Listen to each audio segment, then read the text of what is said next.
A few years ago, while browsing a machine learning group on Facebook, I stumbled across a guide on how to get started in deep learning. That was the specific area that I was interested in. The link to the guide read something like YerevaNN.com/guide. This sparked my curiosity, and I looked into it more and found that there was a research group in Armenia called YerevaNN that was doing machine learning research. From here, I found out about the exciting activity in the Armenian tech sector as I did more and more research after that, and eventually this sparked my decision to move to Armenia. One of the co-authors of that guide was Hrant Khachatrian, who is our guest today on EVN Disrupt. Hrant is a PhD in graph theory from Yerevan State University. He is also the founder and director of YerevaNN, a machine learning research lab in Armenia.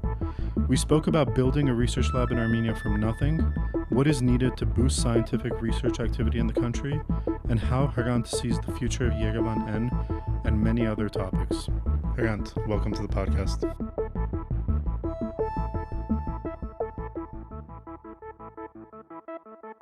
Hrant, let's start a little bit with your background. How did you, when you were choosing what to study in university, how did you come about computer science and mathematics? Thanks for inviting me. Yeah, it's an interesting story. So at school, I was almost sure that I will become a historian. I didn't know that. I was interested in ancient history of Armenia and things like that.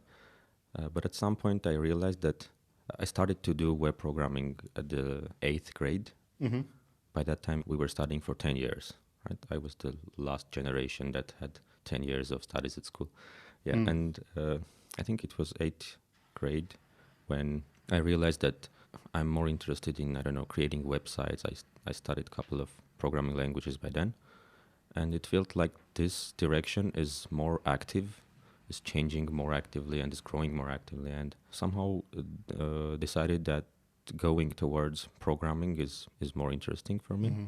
And I didn't know what's happening in the universities. It's a very common problem in Armenia, as you can already imagine, that there are like stereotypes that if you want to be a programmer, you should probably go to so-called Kirarakan, which is applied mathematics, the department of Yerevan State University. And I didn't know that it involves a lot of mathematics or something. I studied mathematics well at school, so it was not a problem to get accepted to the university. But then I think even in the first year of university studies, I realized that mathematics, like pure mathematics, is even more interesting than programming. So I was doing programming, I was doing some freelance work, but in parallel, I chose some projects to work on, which turned out to be projects in graph theory, which is a branch of computer science. I was lucky to have a very good supervisor.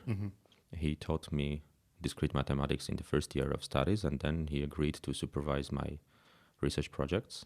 And then, it became a very long project. So we started from the second year of the university, and then after undergrad, I went to master's with the same supervisor, and then did a 3-year PhD with the same supervisor. So by the end of the PhD, it was like almost 6-7 years that I was working on this graph theoretic stuff.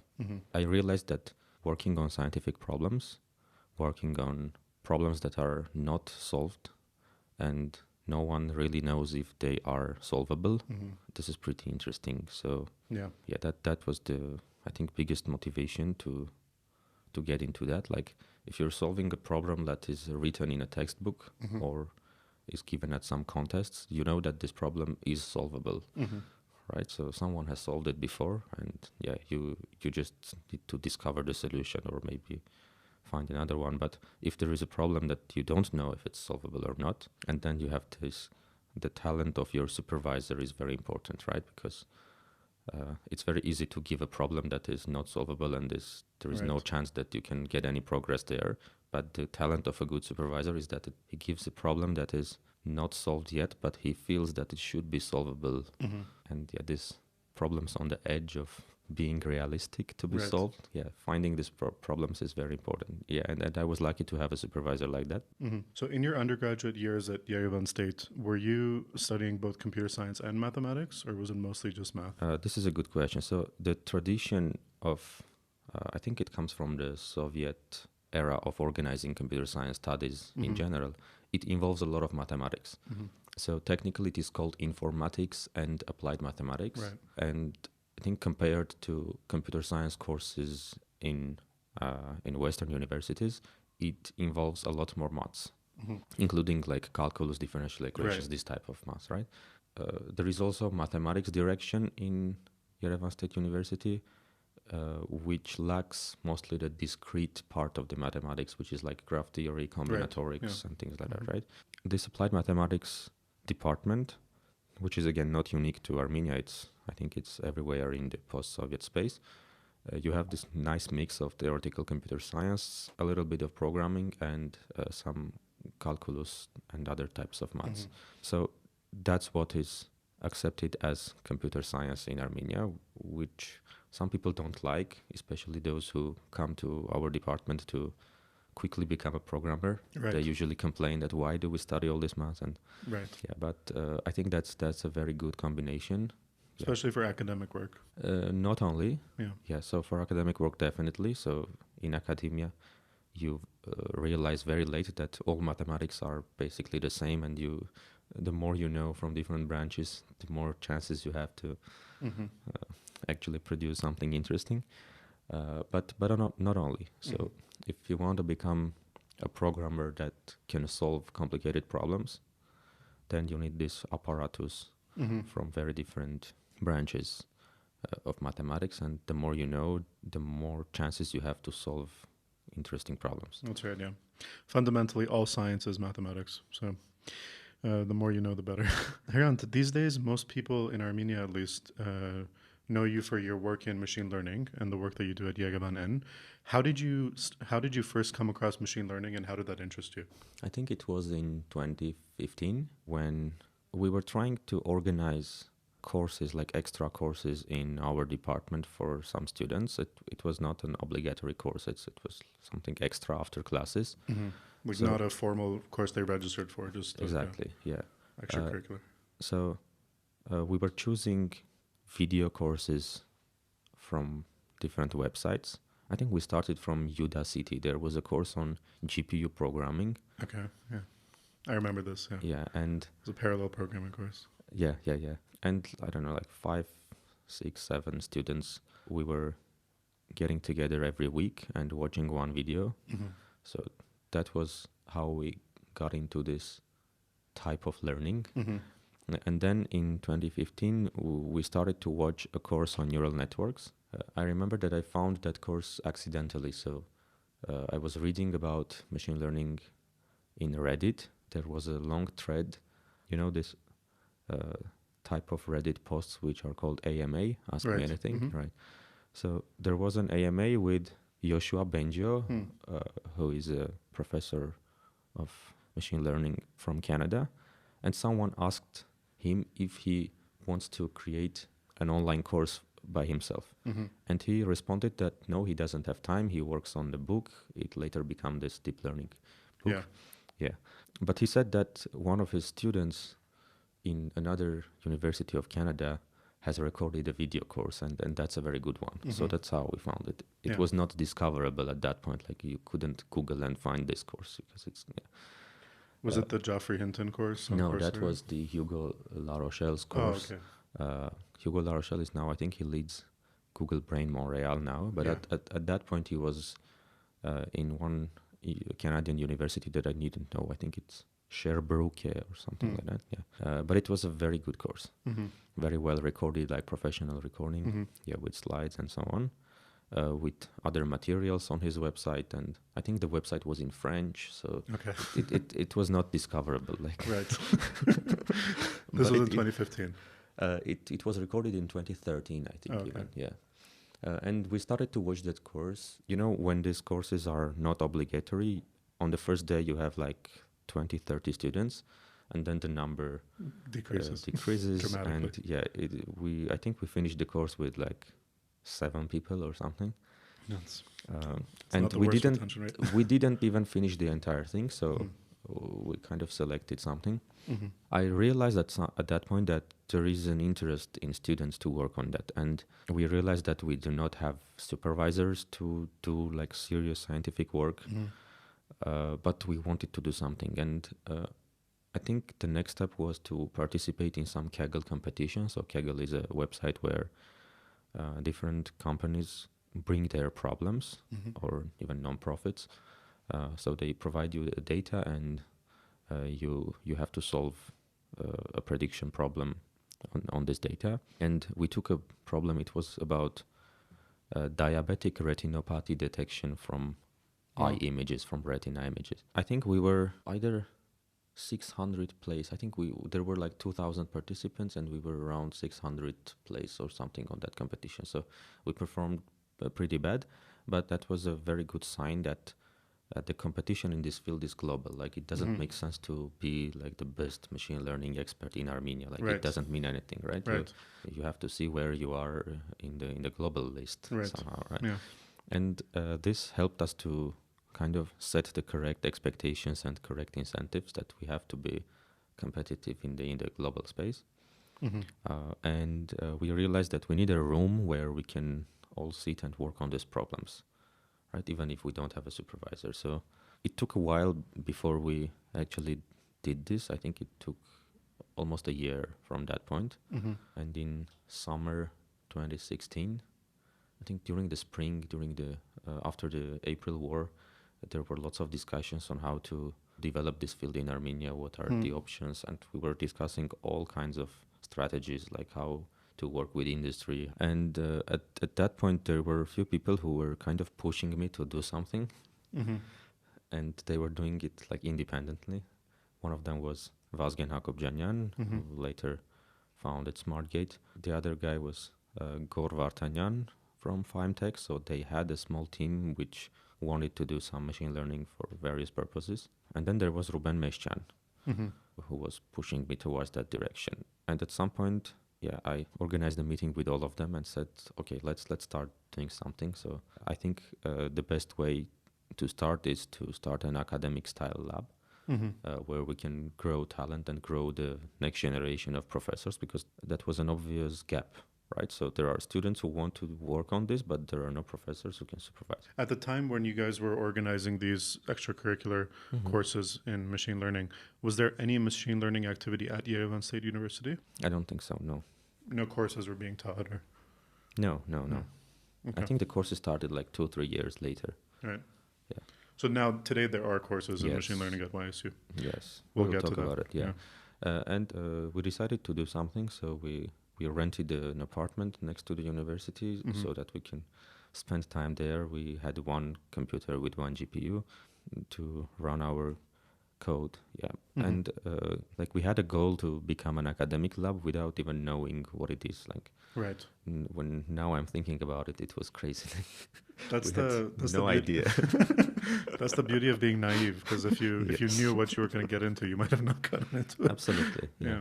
This is a fascinating story, because a lot of people in Armenia do a lot of very ambitious tech projects, usually startups, but creating a research lab, a nonprofit research lab, in many ways, I think is even more ambitious. You already spoke a little bit about people's reaction to setting something like this up. They were very encouraging, but were there a lot of people in your circle that were doubtful that this would work? Yes, there were many doubts, including we had lots of doubts. Right. Like, it's not that. Yeah. For example, there was a question like, what will happen if a large company just acqui-hires all of us, right? Right, yeah. It just comes and like hires all of us. It gives an offer that it's very hard to refuse. And many other risks, like how are we going to fund it? Right. Like, at that point, most of us were students and we didn't really need much funds. But it was obvious that the market prices of the students will grow very fast, and at some point we will need to have a decent salaries. Right. And it was not obvious. So we started with donations. I also started to work at Intellinair, which is a tech company focused on agriculture, again founded by Armenians. And at that point, I was the first employee in Armenia of that company. And that way I didn't need a salary for myself. So that made things a lot easier. Yeah, and then with donations, we started to operate. But it was obvious that it cannot sustain, right? And to answer your question, there were lots of doubts. Right.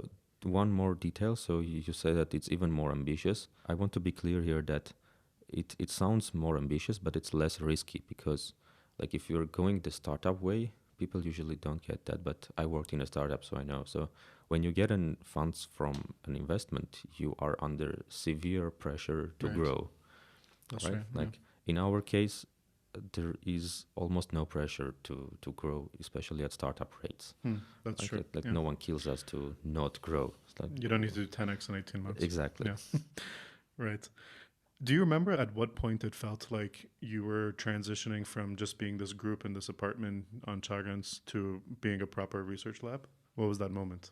It's hard to say. So at some point we started to work with an Armenian professor from University of Southern California, Hrant Khachatrian, and he helped us to connect to one of his PhD students who spent a lot of time with us and helped us grow.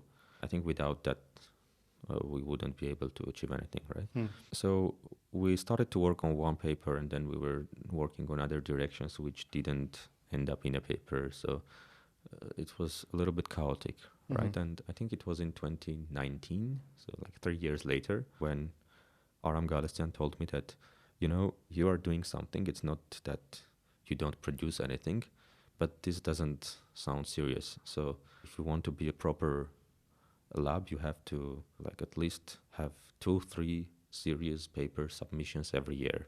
It was interesting that he said submissions, not publications, because like you submit a paper, it might be rejected.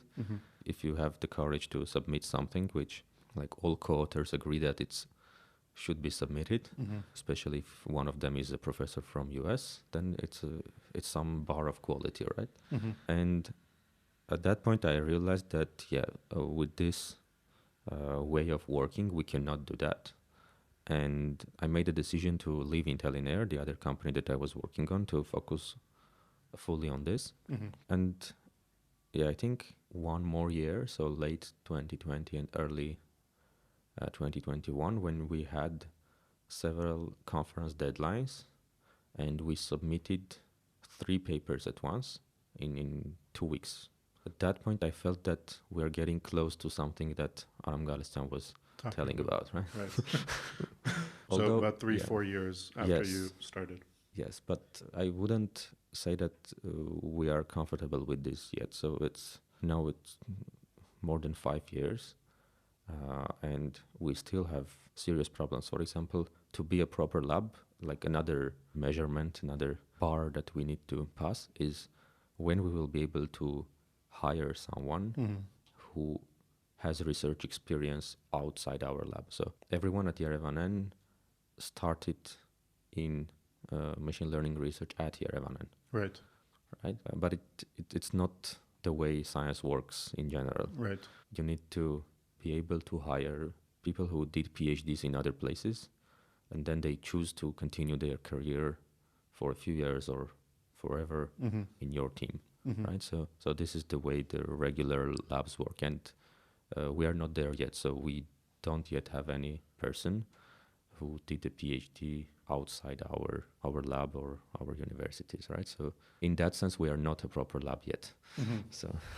So you guys got your start with working with some researchers at USC that Hrant Khachatrian, who's a professor there, put you in touch with.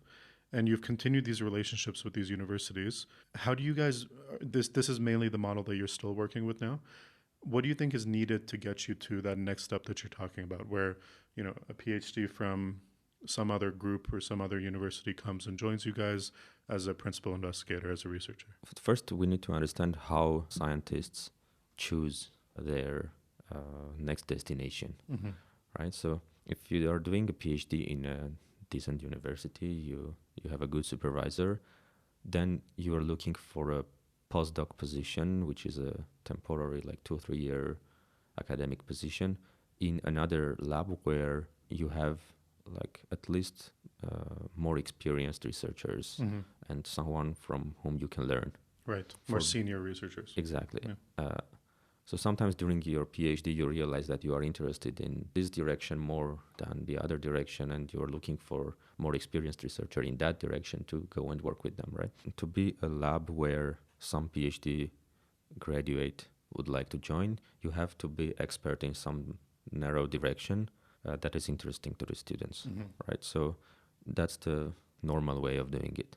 So I don't think we satisfy this condition yet. So we have to grow, we have to become so strong, and we have to publish so much in several directions so that people recognize us and people decide that they want to work with us at that level, okay? People who already did their PhDs. So this is the normal way of doing it. The other trick that you can do is to somehow convince and hire more experienced person, and then he or she will bring students or postdocs with them, right? That's the other direction. And the third direction that I hope we will manage to implement is that when someone completes their postdoc and feel confident that they can start their own team, they can work with students, and even at some point they can like apply for grants and things like that, right? Like they come and join us and form a team with us. A research group within YerevaNN. So how it will be defined legally, it's an open question. So if someone wants to do that under YerevaNN name, then it's okay. If they want another name or another structure, that's also fine with us, right? The most important thing is to share a space, like to be in the same location, right? And work with students. So at this point, there are not many Armenian researchers in machine learning who are at this stage, who are ready to form their own groups. Right. So this first generation, this first wave of students who went into PhDs in machine learning, they are just finishing their PhDs. Right. Okay, so probably in a couple of years, this will become more realistic, so that they come and they form their teams in Armenia. In Armenia. And I think this is an important direction that we should focus on, not only in machine learning, but in all branches of science. Right. Some of these students who are now studying abroad, doing their PhDs and their postdocs, are you targeting them? So, they'll be graduating in the coming years. You're targeting to bring them to Armenia to be a principal investigator or a research scientist at YerevaNN? Yeah, so here is what I'm trying to do. So first of all, I'm trying to convince every Armenian institution to kind of headhunt them. Right. Right, so... Before the Googles of the world do. Well, if they choose to go to industry or to go to Google, it will be tough to compete. So, but I think all of them should have the feeling that more than one Armenian institution is interested in hiring them. I think it's very important. And YerevaNN is one of those institutions. So we are trying to talk to all these people regularly to see what they are doing and suggesting some options, like telling what kind of funding strategies we are trying and which ones are succeeding, which ones are not, and what are the ways to organize your scientific life in Armenia. I'm trying to be in touch with all of them and then to present these opportunities so that they know, and at some point maybe some of them will choose this direction. Yeah. And I think it's important to note that some of those students who are studying abroad now got their start at YerevaNN. Yes, there are a few that did, but there are many others that didn't. Right. So that's also important. There are many students and not so students, like for example there is Mikhail Sanvelyan, who I think he did his master's at Oxford and got connected to some professors there and came back to Armenia and continued to work with them. He published good papers, and now he's at Facebook AI in London. And I think he also does PhD at UCL in parallel, so it's a joint lab. And he's also one of our targets, so he had no connection to Yerevan at all. Right. Yeah. This model of you mentioned Mikhail works both at Facebook and is doing his PhD in parallel at UCL, is one that is very common these days, because industry is able to pay so much money to these graduate students that really I think one of the ways that the universities are hedging against this and being able to not be left behind is coming in and saying that, while you're working in industry, you can in parallel do your PhD and research work with us. Is this a model that you think can work in Armenia, for instance, with either someone from industry, such as a CRISP or a superannotate, teaming up with Yerevan State University or AUA to do their graduate work there while they're working in industry, or with a private lab like yourself? Is this a model that could work in Armenia? Well, in theory, yes. So there is nothing against this format. I think what happens at Facebook and UCL is that these people do not work on directly on Facebook products. So this is important, right? So Facebook is rich enough to allow some of their employees to work on Pure academic work. pure academic Yeah. stuff. And I don't think like even PixArt at this point is at that stage. So Yeah. PixArt works a lot with academics from US and Russia, but my impression is that all of them are somehow connected to their products, right? Core work at PixArt. Yeah, but I think the bigger problem is who is going to supervise this PhD projects, right? So the way it works in other with Facebook and Google and others is that there are professors who share their time in the university and Facebook. Right. Okay, so I think Mikhail's supervisor is doing that. I'm not very sure, but I think that's how it is set up there. So they teach a little bit. They have a research position in the university. They also have a research position on Facebook. Right. And when a student joins the group, they kind of join this entire cooperation, right? So they get a degree from university, but they spend their time maybe mostly in Facebook offices, and they work with the same person in both places. So the key part here is who is the supervisor. So when thinking about Armenia, I think we don't have a luxury to choose the format. So whenever we find a supervisor who agrees to supervise one student, then we should ask this supervisor, this professor, which format he or she prefers. Right. Right. So if they want to work with CRISP or others, then yes. If they don't want, we shouldn't create a problem for them. Okay, because that's where we have the bottleneck. Right. So the scale of the companies you're right, are very different in the Californias of the world than in Armenia so far. One comment there. I think there are a few companies at a smaller scale that are ready to work in this format. So they are kind of trying to copy what Google and others are doing, but it's still rare. So I don't exclude this possibility. I don't want to say that if we do not have a company at Google scale, we cannot do this. Right. No, sure we can, yeah. And actually, PixArt has, I believe, an AI lab at AUA, and CRISP started one at YSU. We'll talk about that in a second, but before we get there, at the university levels in Armenia, what is the state of machine learning education and research today, and how has it evolved since you guys started those after class clubs? Yeah, so we were doing other, even after this 2015 course, we had a few more iterations of extra courses at the university. I think then the first serious effort to teach machine learning was from Armenian Code Academy. Arsen Mamikonian, who was studying masters at MIT, he was at Armenia at that point.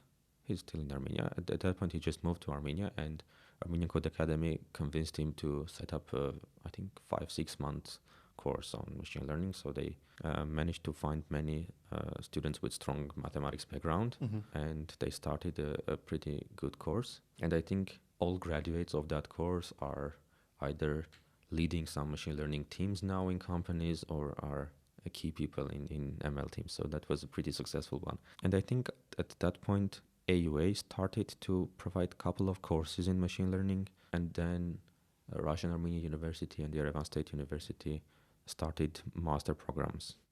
This was right around 2016? Or maybe 2017, Yeah. I don't remember. Yeah. This is when machine learning really started to, be in every media headline and started picking up a lot of traction around the world. Yes, and I think my impression is that the one at Yerevan State University is the most successful one now. The number of students grows every year that want to be enrolled in this program. And what exactly is the program at YSU? It is called Applied Statistics and Data Science. Okay. I think it starts from some introductory stuff into mathematics for those who don't remember the first year algebra. Yeah. Okay. So there are these courses that kind of remind the important parts of the mathematics that will be required later. And then there are introductory courses to machine learning. There is a course on deep learning. There is a course on NLP that for the past 2 or 3 years is taught by Karen from YerevaNN. And there are computer vision. Recently there is a machine learning for healthcare course there taught by David Shanazen, and it's a pretty good one. I want to emphasize that David is doing a great job in inviting guest lecturers from all over the world, like from famous biotech companies. You can see that some CTO is giving a guest lecture for the students. Yeah. Amazing. Yeah, there are, if I remember correctly, at least at some point, Stepan Sargsyan from CRISP was teaching signal processing there, which is like a very good thing to do, right? He's a great expert. Yeah, and yeah, there are some weak spots, I think. Sometimes I talk to the students and sometimes they complain from a couple of courses, but in general, the feedback is good, and the the word of mouth feedback works very well in Armenia, and that's why many students from our department choose to go to that master program instead of going to master programs in our department, right? What about at the PhD level There are no like dedicated PhD programs in machine learning? in machine learning. The way it is organized now is that if you find a supervisor, then it is somehow arranged. So, for example, Arshak Minasyan was doing his master's at Skoltech in Moscow. He came to Armenia and joined Yerevan State University's PhD in mathematics program and started to work with another Armenian professor, Arnak Dalalyan, who is from France. So YerevaNN also hired Arshak so that he doesn't need to work in other places, so he can focus on this research. And it worked out very well. So they published good papers, and he completed his PhD under the supervision of Dalalyan from France. He got a degree. It went very well. There are a few other cases like that. So this is probably the most successful, the best case. I know a case where a guy from Princeton had some connections there and did some work there and then came here and kind of got a degree. Now I'm supervising one student at Russian Armenian University. It's the first year. This is the first time I took the risk to supervise a PhD student. Yeah, Arnak Dalalyan continues to supervise others, so Arshak is not the only case. Yeah, so whenever we find a good supervisor, we kind of find a solution in terms of bureaucracy somehow, right? So even if there are no dedicated programs, even if in some cases it's hard to officially write that the supervisor is this person from another country, there are cases where it's easier to not write that way. And I think at this moment, the committee that is organizing all these things, I forgot the name in English, they are working to make this bureaucracy better and Easier to allow, work through. to allow foreign supervisors.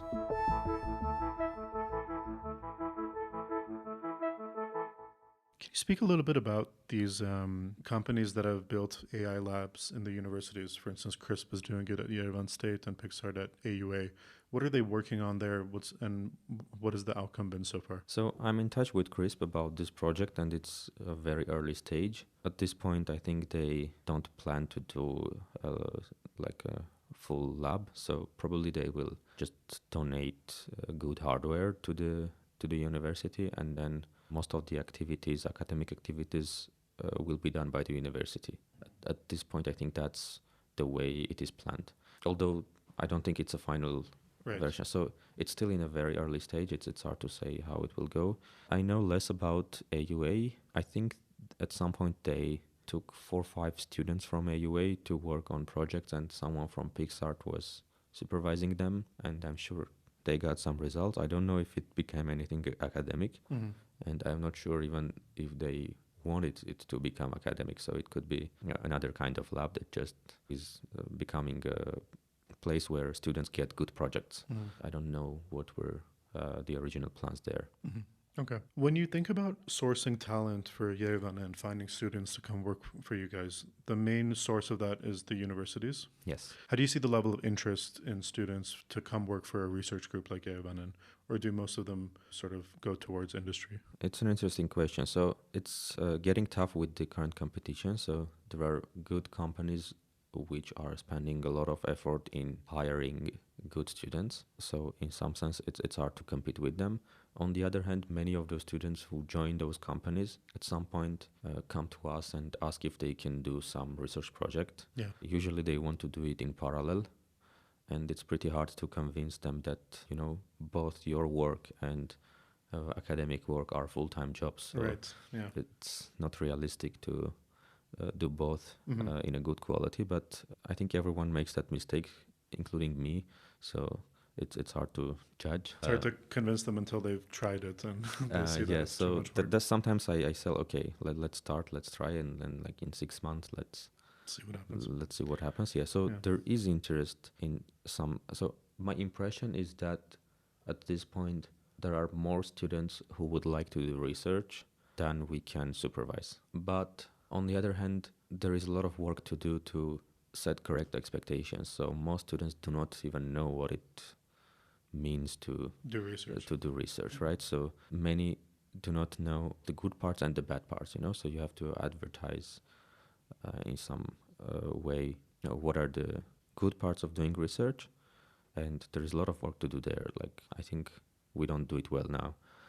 But there is also need to explain what are the challenges and what kind of, I think the most important problem is to explain what kind of commitment it requires. You could spend 7-8 years working on one very, very narrow problem, and 7-8 years is a short time.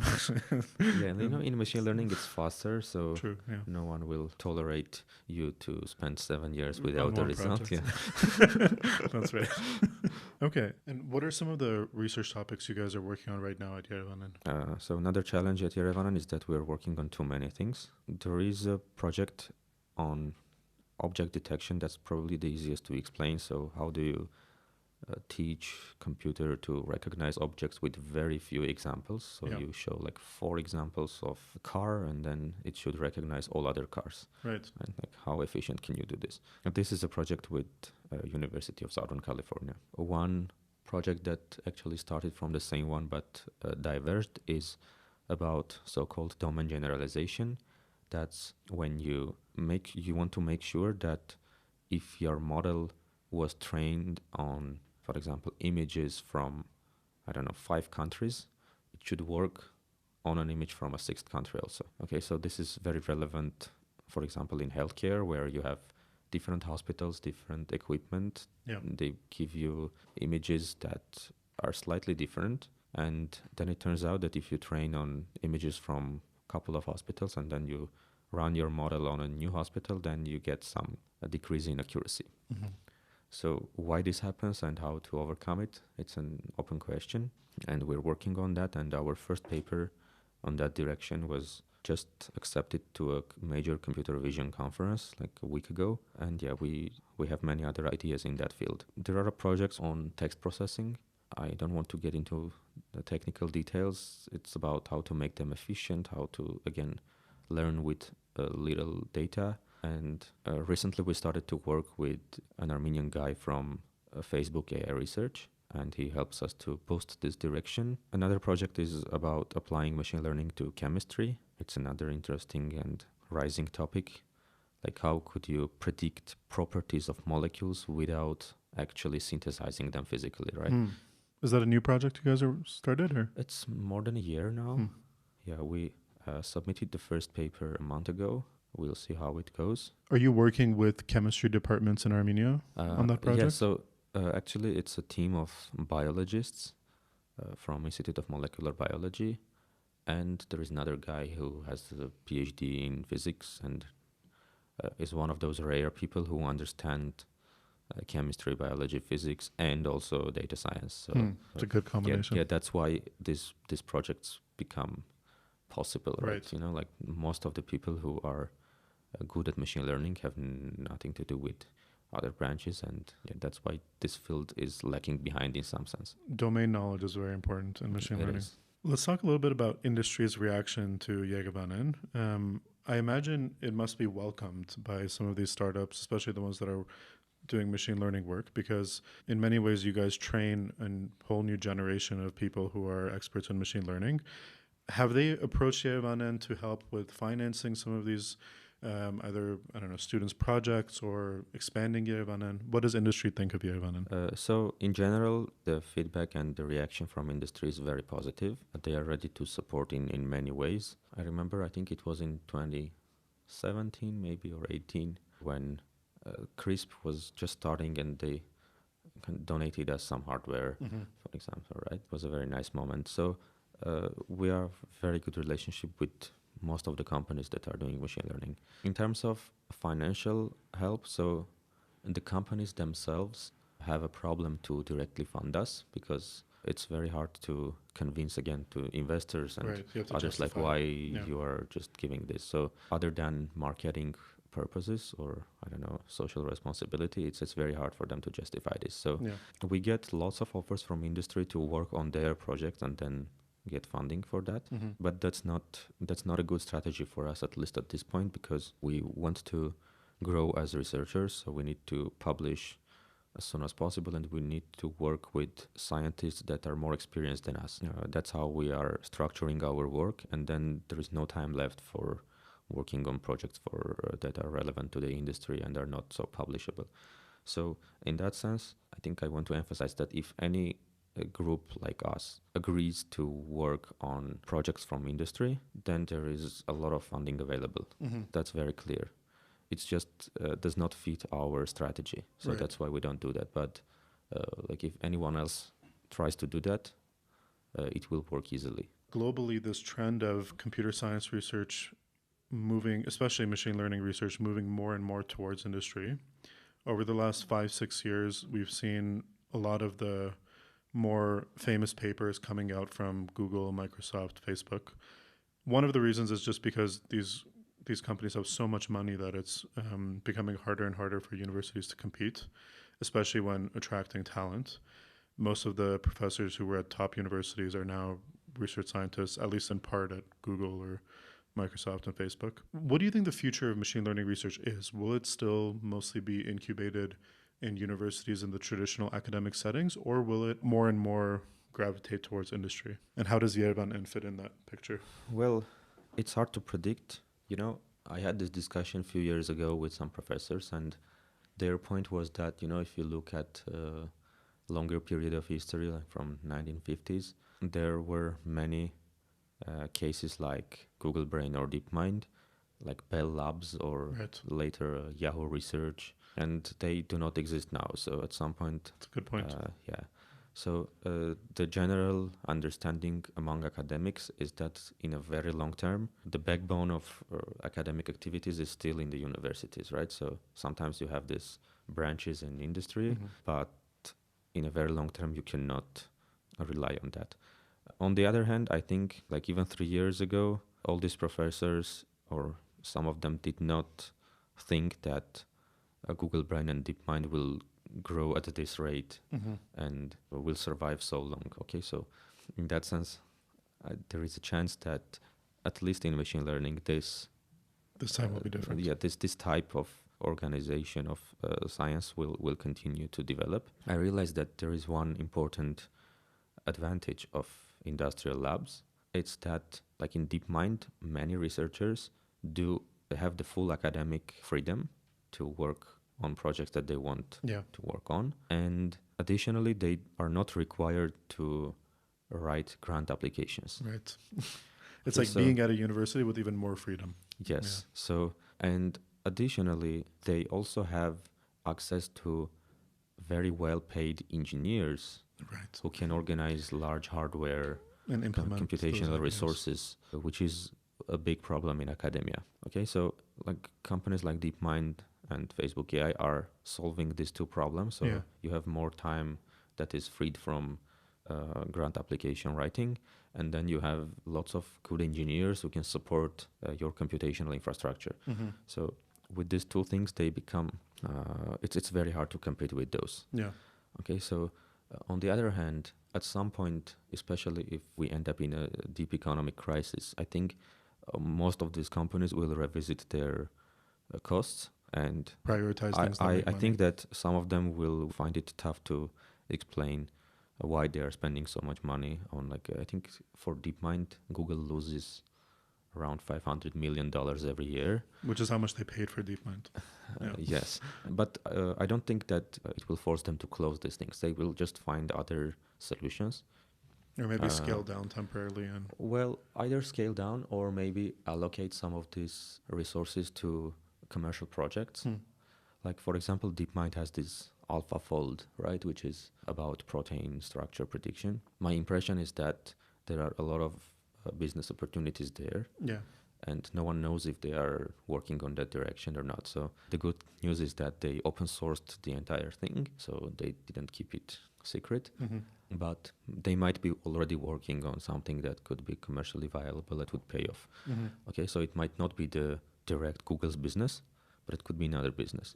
And I also want to mention that we already have one negative example, that's OpenAI, which was meant to be open, but it's now quite closed, and it is almost being operated as a startup. It started as a nonprofit, and then it moved to what they call a capped profit business model. But I think their cap is like 100x that investors can make, which exactly. And it is, the more important thing is that my friends tell me that it is being operated as a startup now. Yeah. So I think Sam Altman is running it, and it really works in that fashion. So there are many things that they do but do not publish, and that's another path. And OpenAI took that path. So all these things are possible. So the last part of your question is about YerevaNN. So we are trying to keep all options on the table to stay flexible. For example, there is this recent, very unexpected flow of good Russian engineers and scientists to Armenia, right? So if we were not flexible, we would not be able to adapt to these new realities, right? So staying flexible is very important. And in that regard, I'm thinking now whether we can hire good Russian researcher from Russia. If we find someone with a PhD degree and someone who wants to work on academic projects, then probably I will spend some effort to find funding for those people and hire them. And we want to stay flexible as much as possible. In a very long term, I believe that YerevaNN could be integrated into a larger academic institution, including Yerevan State University, but it's a long way to go. So there are many ways to improve in Yerevan State University to be able to do that. So in that model, it would become sort of a research wing of Yerevan State University's applied mathematics and informatics department. Yeah, so Yerevan State University is somehow designed to be a research university. So there are many labs, especially in physics and chemistry and biology. Not so many. Actually, there are no labs in computer science, but the format exists.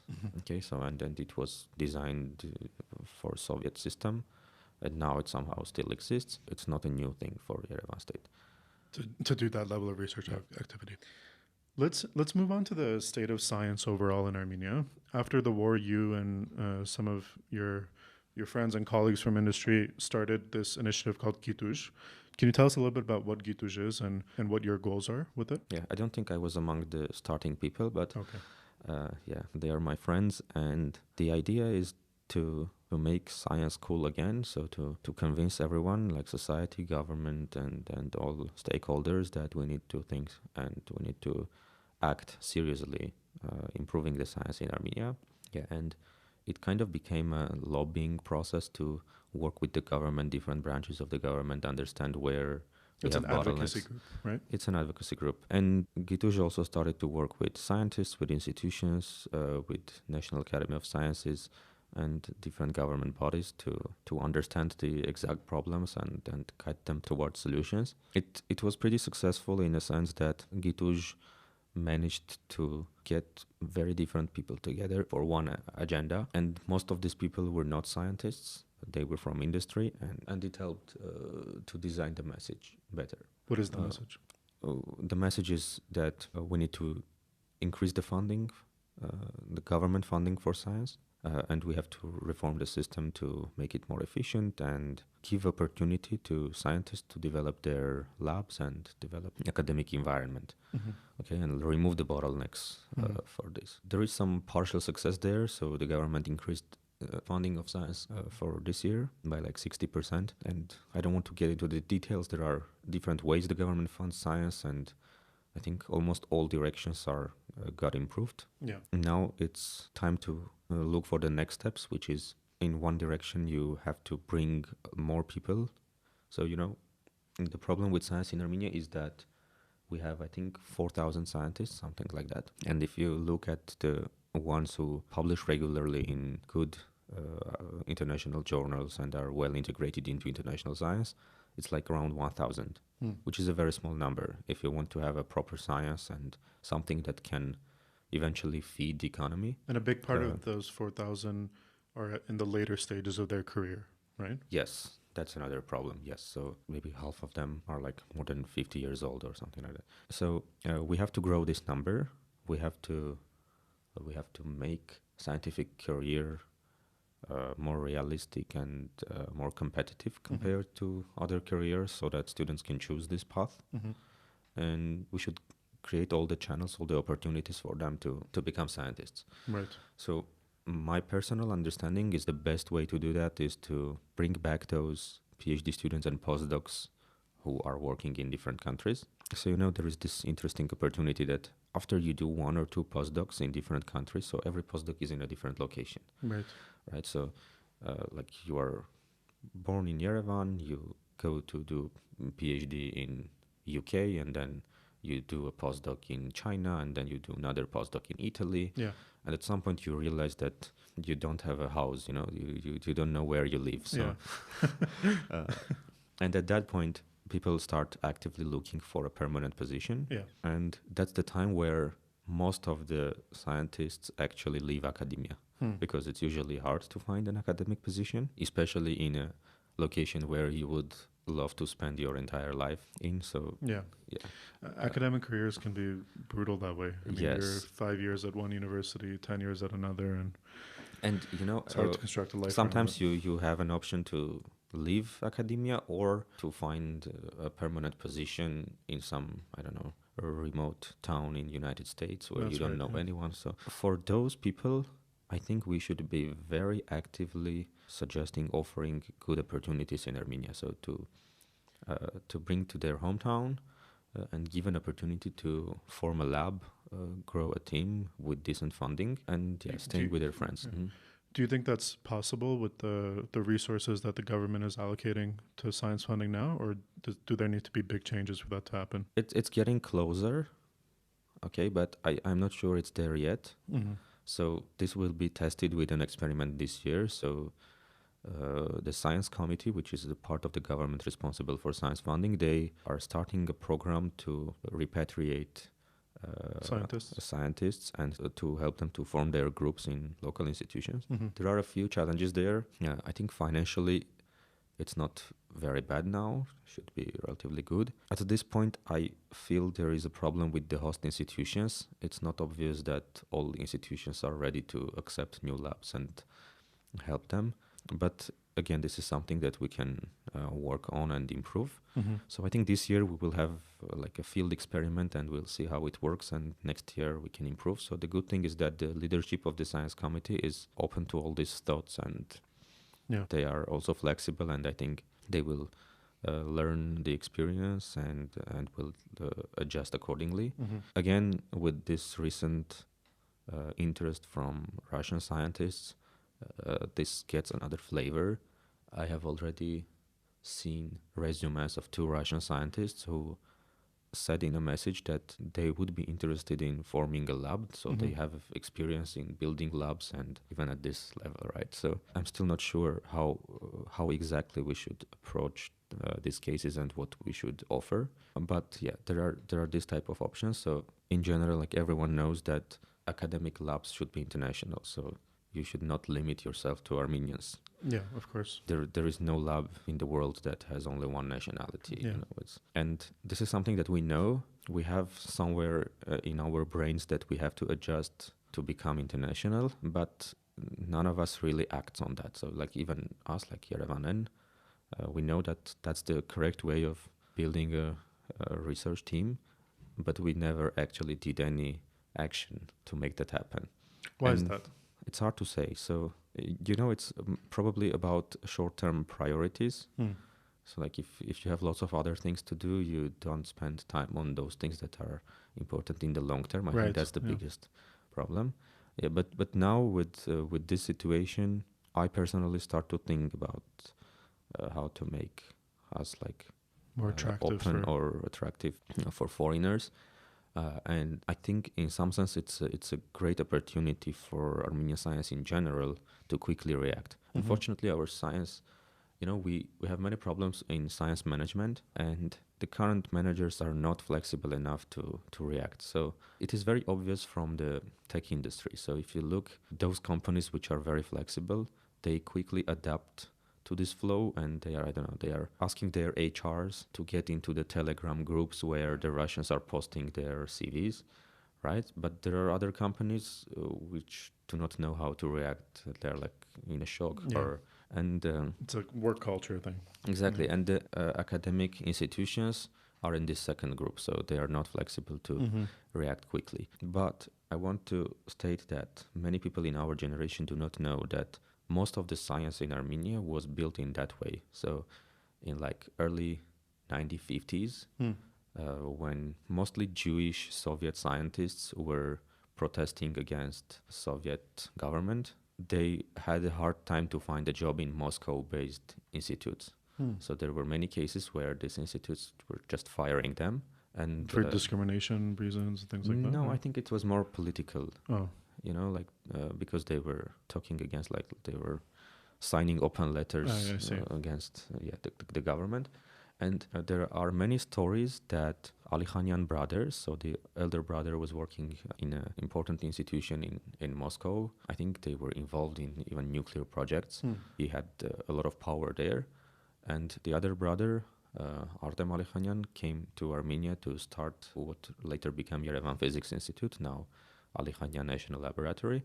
And at that point, both brothers were convincing the other scientists who had problems in Moscow institutions to move to Armenia and to work in Yerevan Physics Institute. And that's how the particle accelerator was built in Yerevan Physics Institute. It's not that there were many physics experts in Armenia to build that. Yeah. Right. So I didn't know that story. Yeah, so it's not the only case, like even in computer science. So there is a branch of computer science called mathematical logic, and it's somehow developed in Armenia. We have courses, we have many PhDs in that field, and I recently learned that all of it started from Igor Zaslavsky, who was kind of sent to Armenia for similar reasons. I don't know when, maybe in 60s or 70s. And he basically started this branch of science in Armenia, and it still exists, right? So this is not a new phenomenon. And I think this is, in some sense, another Alikhanyan moment that we can try to leverage. Right. I hope that we do. Hrant, before we get to our final question, let me ask something a little bit more personal.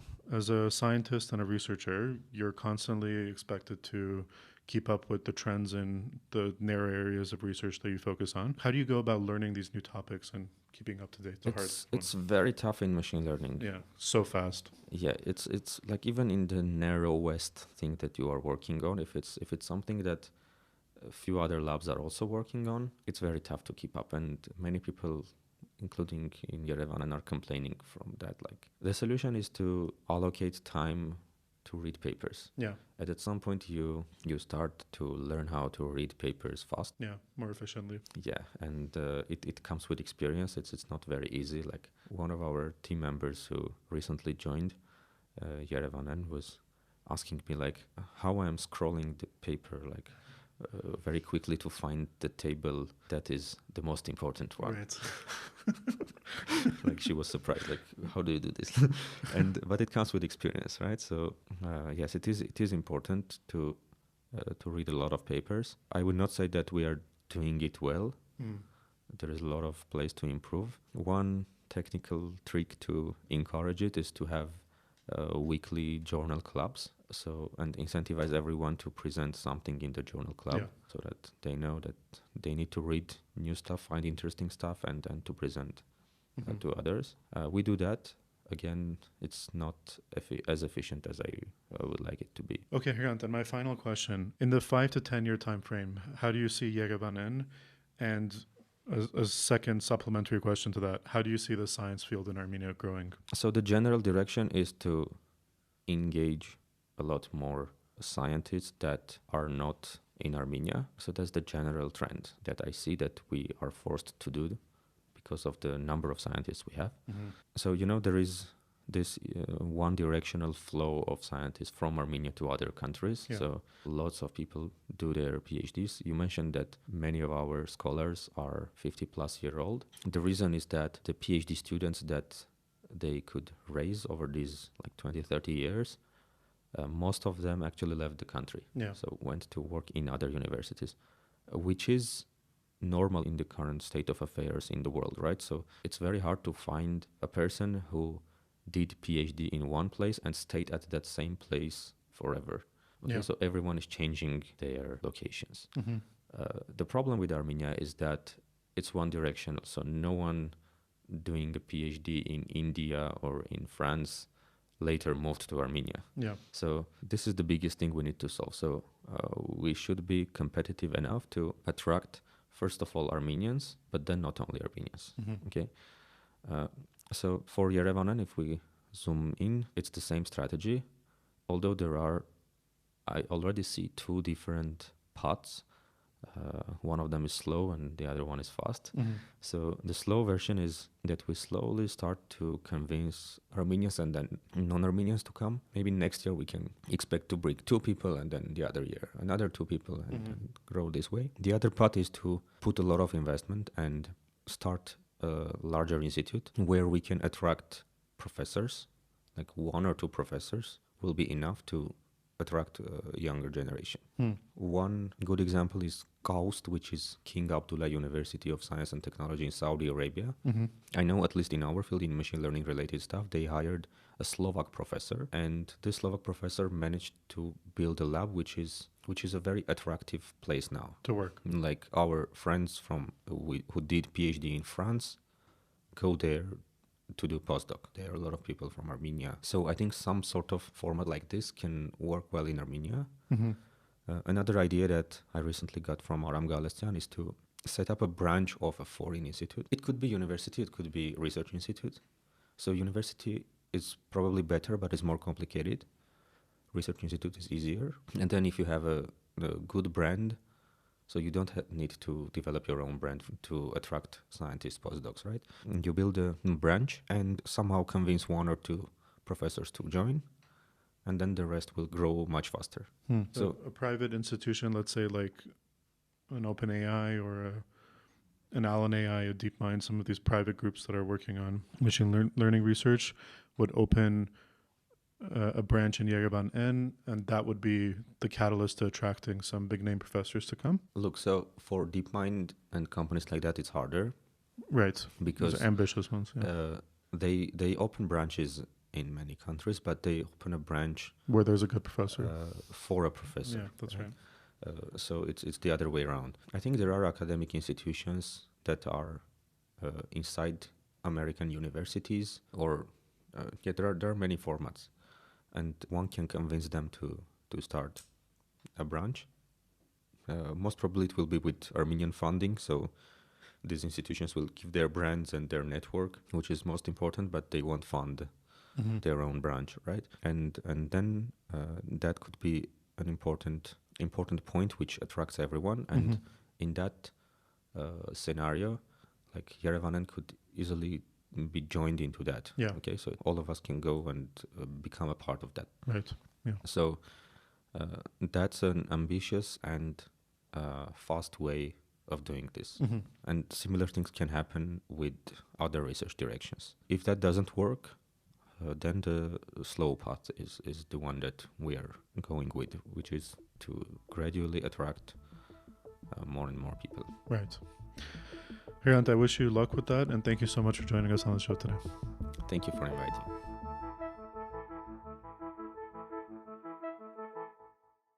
Thank you for listening to this segment of the EVN Disrupt podcast. You can follow us on YouTube, Spotify, iTunes, Google Podcasts, and wherever else you consume podcasts. Also, make sure to follow EVN Report on Facebook, Twitter, and Instagram to stay up to date for more engaging content from Armenia. Thank you.